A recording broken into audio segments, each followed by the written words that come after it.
ट्रिझर आइलँड या रिसॉर्टमध्ये एक खून झाल्याची बातमी पोलिसांना कळते आणि इन्स्पेक्टर काले या खुनाचा तपास करण्यासाठी रिसॉर्टवर पोहोचतात. तिथे पोहोचताच समजतो की सुपरस्टार यश पटवर्धन या केसमध्ये सामील आहे. इन्स्पेक्टर निंबाळकर या खुनाची तपासणी करत असते. ती माहिती देते की नाटकाचे डायरेक्टर विक्रम पोद्दार यांचा श्वास घुसमटून मृत्यू झाला आहे आणि संशयित आरोपी 2 आहेत. एक म्हणजे सुपरस्टार यश पटवर्धन आणि या रिसॉर्टची मॅनेजर जान्हवी. इन्स्पेक्टर यश पटवर्धनची उलट तपासणी सुरू करतात. त्यावेळी यश सांगतो की 2 दिवसापूर्वी रिसॉर्टवर येताना मुसळधार पाऊस सुरू झाला आणि रस्त्यात झाड पडल्याने ट्रॅफिक जाम झाले. म्हणून यश, त्याची गर्लफ्रेंड श्रेया आणि डायरेक्टर पोद्दार शेजारच्या टपरीवर चहा पिण्यासाठी उतरले. त्याच टपरीवर जान्हवी हॉटेलसाठी दूध आणायला येते आणि तिथे जान्हवी व यशची नजरानजर होते. पहिल्या नजरेतच यश जान्हवीच्या प्रेमात पडतो. जान्हवी सर्वांना एक शॉर्टकट रस्त्याने रिसॉर्टवर घेऊन जाते.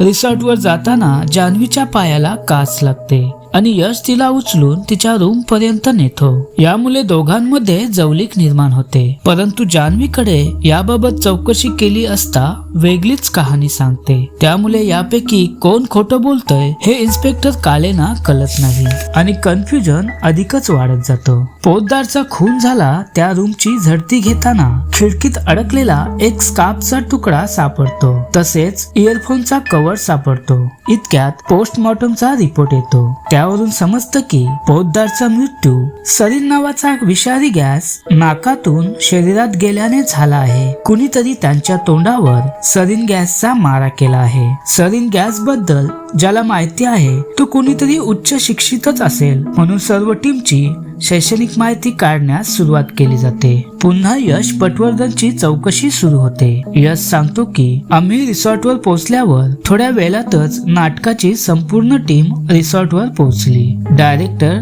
त्या टीम सोबत जरा रुक्षपणेच वागतो. यशची गर्लफ्रेंड श्रेया यशला या संपूर्ण टीम पासून दूर राहण्याचा सल्ला देते.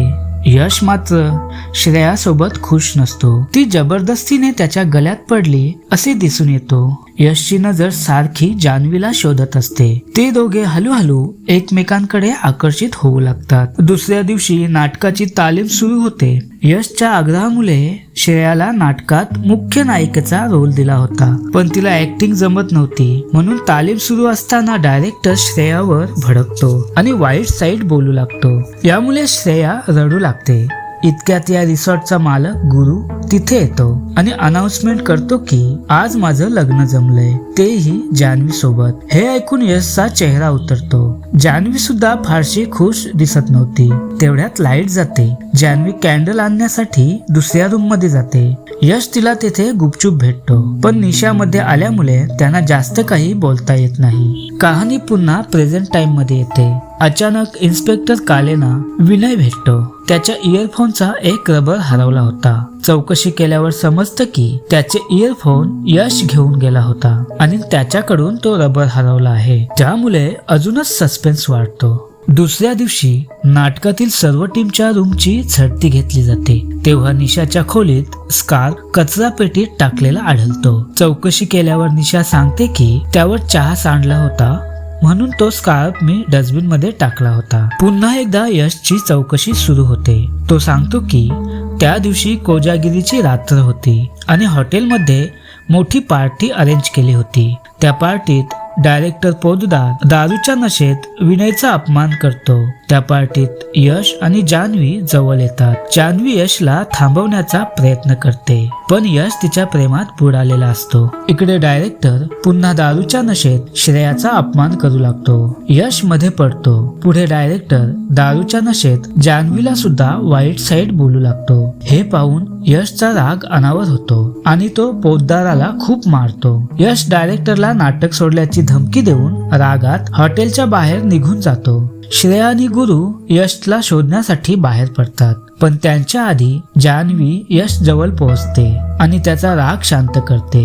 इथे जान्हवी यशला तिच्या प्रेमाची कबुली देते. दोघेही एकमेकांच्या प्रेमात बुडून जातात आणि दोघांमध्ये शारीरिक संबंध घडून येतो.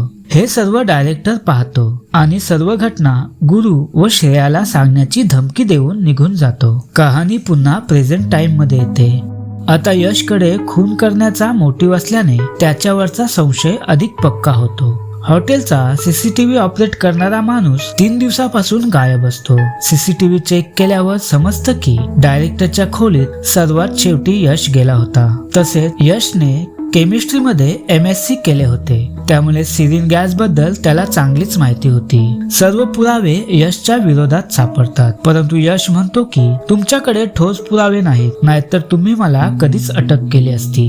यशची पुन्हा चौकशी सुरू होते. यश सांगतो की त्या रात्री पोतदाराच्या धमकीमुळे जान्हवी खूप घाबरली होती आणि आपण पुन्हा भेटणार नाहीत असं म्हणून ती निघून जाते. इतक्यात श्रेया आणि गुरु तिथे येतात. पोतदारही तिथे येतो आणि यशच्या अफेअर बद्दल बोलू लागतो. हे ऐकून गुरुला जान्हवीचा संशय येतो. यश परत आपल्या खोलीत येतो तेव्हा जान्हवी यशच्या आधीच खोलीत आली होती, यशला सरप्राईज देण्यासाठी, कारण यशचा आज वाढदिवस होता. दोघेही मिठीत असताना श्रेया यशच्या खोलीबाहेर येते आणि यशला दरवाजा उघडण्याचा आग्रह करते. आता आपली चोरी सापडली जाणार म्हणून जान्हवी खूप घाबरते, पण यश श्रेयाला सर्व काही सत्य सांगण्याचा ठरवतो आणि दरवाजा उघडतो. पण श्रेया त्याआधीच निघून गेलेली असते. यापुढे काय घडलं ते पाहूया पुढच्या भागात.